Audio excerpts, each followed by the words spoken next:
Well, how do you improve over time? Do you have to go through your own school of hard knocks, or are you able to watch someone else and learn from their mistakes? That's what this video is going to be about today. I'm going to specifically look at my cameras and how did I work to improve the video and the quality of video over the past 3 years. And I still have a long way to go. A long way to go. I certainly don't have all the answers, but I'm working on it. Unfortunately, one of the ways that I improve is through that school of hard knocks. But I am trying to learn how to look at others and learn from others. I watch a couple of especially when it comes to videos and photography. I watch a lot of guys. Jeven Dovey, I watch his channel on YouTube. Also, Mark Bennett. I watch Mark because he's so funny, but he really knows what he's doing when it comes to camera, and he works with more affordable camera gear. And so I watch his videos and I learn a lot from him. What about you? If you do YouTube or you're thinking about doing YouTube, how are you going to try to improve? Maybe just one little thing each video to focus on an area of improving. And for me, over the past 3 years, that's what I've tried to do with just the quality of videos that I bring to you. When I first started, I was using an action camera. I had a GoPro 8. Loved that little camera. It was really good. And I took it out and I would show what I was seeing, and I would just sort of share, thinking that if I was enjoying it, you would enjoy it too. And some did. Especially my disabled veteran friends, you guys, you could see the things that I was seeing, and it helped us all bond together as veterans together. And then I started working on my storytelling and try to get a little bit better with storytelling. And that's where Jeven Dovey comes in. I started watching his videos and how he would weave together a story and then try to portray that with video so you could see it and you could get more of the experience of it. And after that, now I've been trying to just improve my game with the quality of videos. And that's where Mark Bennett comes in. Now, Mark, he's got his little Dougie. His little Dougie is a Sony ZV-E10, and that's what I'm shooting this video on right now. It does amazing things. It'll focus on me. It'll look, actually, right now, it's got a little box around my eye, focused in on my eye. It sort of blurs out the background a little bit so you can go to get that distinction, that separation, because actually, I can reach back here and touch these things that are on this shelf. That's how close I am. And for the camera, I'm only about 20 inches away from the lens. And so I went from action cameras, from that GoPro 8, and I moved up to the GoPro 10 and started having trouble. That GoPro 10, it would overheat. The battery would drain down. We would get to 40% battery, and all of a sudden it would just stop and say you're out of battery. Um, so I was frustrated with the GoPro 10, and I moved over to the DJI Osmo Action 3. Love this little camera. It does a great job, and it gives me a perspective of the trail. So sort of a point of view video, and that's what I use it for Yeah. those closer shots of whether it's animals or birds or insects or flowers, those closer shots. I was wanting something better. And that's when I went first to the ZV-E10, but it had some limitations. It's not weather sealed. It doesn't have an electronic viewfinder, the little peephole that you can look through to frame up your shot. I wanted some of those things. And when you when you move from 24 frames per second, which is what I shoot most of my video in, because it gives you that natural look and the blur of your hands when you're doing this, Uh, but then so that I can slow the camera down in my editing software, sometimes I'll shoot at 60 frames per second. And the ZV-E10 will do that, still at 4K resolution. But if I want to really slow it down, I can shoot at 120 frames per second. But the ZV-E10 then crops that down to 1080p, which is still high definition and it's still good video, but I wanted better. So I got a new camera.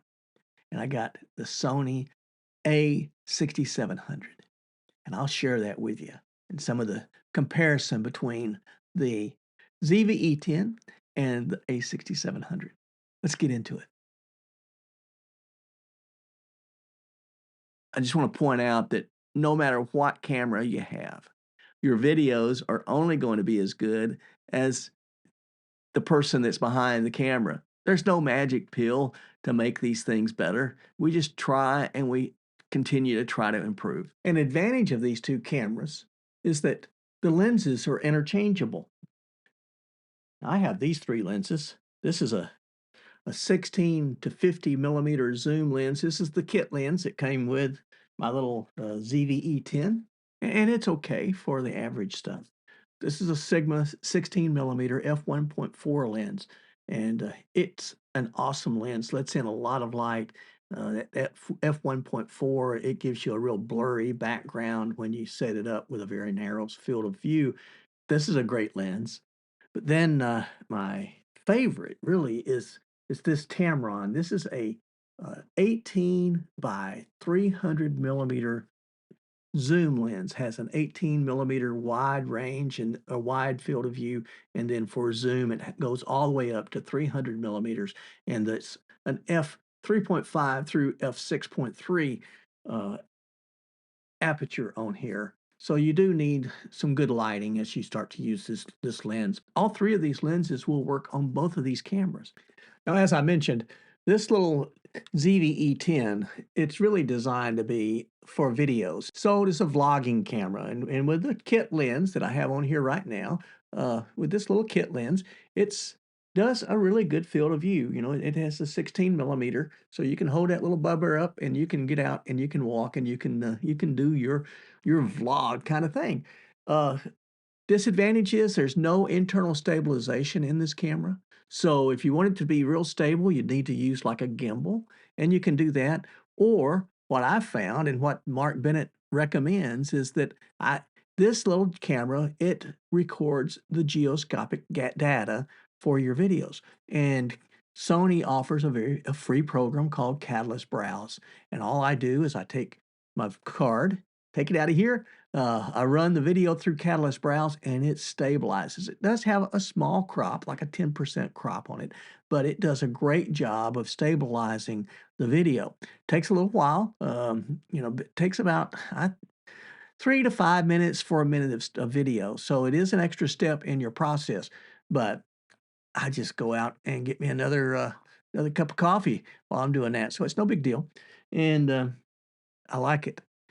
Works really well, and it does take really good pictures as well. The challenge with the pictures is, as you can see, there's no viewfinder on here.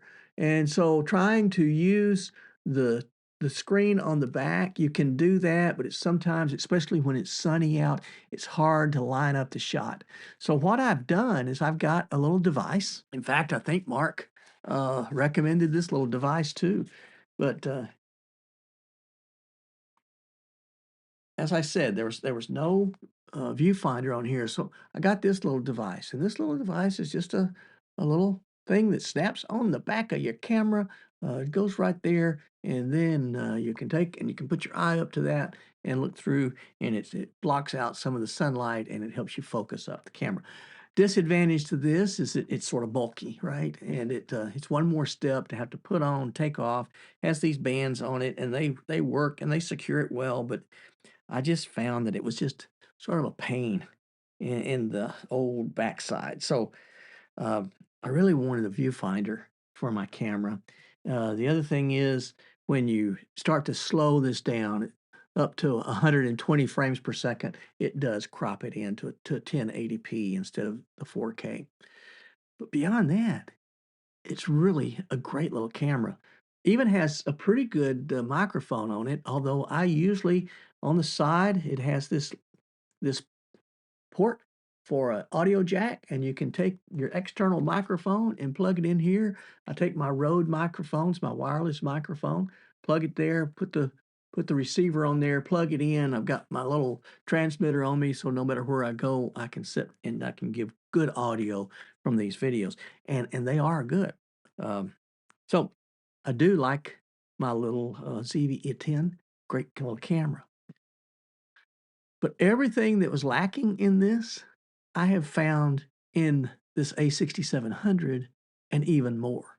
So let me share that with you. Okay, so here it is. This is my little A6700, and this is an amazing little camera too. Now, one thing I forgot to mention, my ZV-E10, it shoots in 8-bit color, where this shoots in 10-bit color. Now, what's the difference? Well, 8-bit color has over 16 million, almost 17 million shades of color in it. That's a lot of shades of color, right? 8-bit is 16.7 to be exact million shades of color.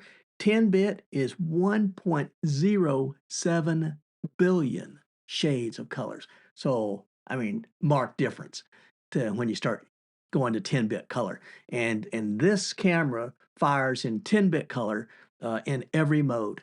I mentioned that my ZV-E10 did not have electronic viewfinder. This one does. It has this little viewfinder right here, and it works. It works really well. Some people complain that it may not be bright enough. I haven't found that problem. Some people claim that, you know, that it's just not sharp enough. Well, I guess we could all want something better. But I'm telling you, this it works really well for me. And again, it's got this articulating um, monitor on the back of it where you can open it up and see it, especially when you're doing video. Video, I oftentimes will use the monitor, and what I do is I just flip it around. You can see that it articulates, flip it around, turn it onto the back, and then I have it there, and I can just, well, I can just turn the bad boy on, and this is how fast it turns on. I mean, it's on. Does a really good job very quickly, and then it's all there. Now, when you put your eye up to the viewfinder, it turns the screen off. See that? It thinks my eye's there, so it turns the screen off. That's pretty cool. Um, like that. And then it's also programmable. So whether right now you can see, I think you can see that I'm in the video mode, and you have this dial here to switch it from video to photo. I like that. And then within the video mode, I've got three different options that I can, here that I can program my settings in.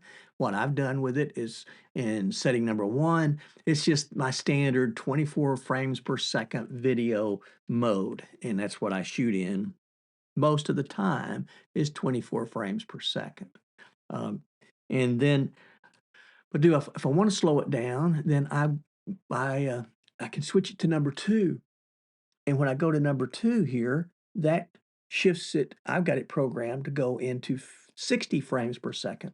And then for number three, it goes to 120 frames per second. And all of that is still in 4K. Photos is just, it's awesome. Uh, when I flip it over to the camera mode, the photo mode, I can take and I can program three memories on there. So what I've done is I got my standard settings programmed to memory number one. That way, if I move something around and I need to get back to it very quickly, I just flip it to memory number one, and I'm back to my normal settings until I can go back into my manual and set it up again. Number two, what I've done with number two is it's the same settings. I've just put it on a timer. And so with number two, once I hit the shutter button, I've got it programmed to 5 seconds. You can do 3 seconds, 2 seconds, I think 10 seconds on it. So you can program it any way you really want to. And then for number three, what I have done is on my third setting, I've got that programmed for time lapse, and I've got the camera specifically set up for night lapse so I can shoot them stars. And I'm looking forward to getting this out there so I can do that. Uh, that what I do when I'm shooting stars, I don't use this lens. I use my Sigma 16 millimeter. It's a 1.4, and so it lets in a lot of light, and it does amazing job with shooting astrophotography and astro night lapses. Now, when I'm going to shoot the moon, uh, then then I use my Tamron, and I can put that on here, and it lets me get out there and get some pretty good moon shots. It also lets me, when I'm taking pictures of birds or video of birds, or when I'm doing some um, animals, and that's what's cool about this camera. Um, it has an artificial intelligence chip in it that helps with recognizing what you're videoing and taking pictures of. Um, so you can set it to humans, and with humans it does the autofocus. And so again, right now I've got a little thing on my eye, so you can see my little eye here. It gets in focus. But if I was switching it over to um, animals, then it would, if you're taking a cow or a horse or a deer or a squirrel, you can, it will focus on its eye. And if you flip it over and do bird photography, it will actually focus on the eye of the bird. And it gives you amazing pictures. Take me a while to get the settings in here the way I wanted them to do what I wanted it to do. But now that they're there, shoot, I just take it out. So I programmed this back here, this dial here. I can change the aperture of the lens with that dial right there. And then it has another dial. So check this out. You see that dial right there? Well, that dial I have programmed to be the shutter speed. So I can slow it down or I can speed it up on my pictures. Now, I don't change the shutter speed on my videos. So I just disable this when it comes to videos so I don't accidentally change the shutter speed when I don't want to. Um, and very programmable, very great way of tailoring the camera to what I want it to do. Camera is weather sealed, so I can get it out into a little more harsh weather. And then this lens is also weather sealed. This has internal stabilization in it, so that it doesn't, I don't have to put it through Catalyst Browse. It does a really good job with internal stabilization. And then also this lens, it has stabilization built into the lens too. So these two together is pretty uh, an amazing kit. Really enjoying it. Looking forward to getting this out for you so you can see just what it will do. When the weather's where my old body can take it, then I'll take these things out there and put them together for you. But here's my favorite setup right here. This is my A6700. This hobby can get expensive if you let it. Doesn't have to be. Doesn't have to be expensive. I mean, you know, you can get out there and use this right here, and you can use your phone, and that's fine. I'm just, for my goals, I want to try to continue to improve and try to continue to bring you the best video quality that I can as I try to tell you the best stories that I can. And that's what we'll be doing as we go forward in 2024. So until next time, stay safe, stay healthy, stay on the path. God bless you.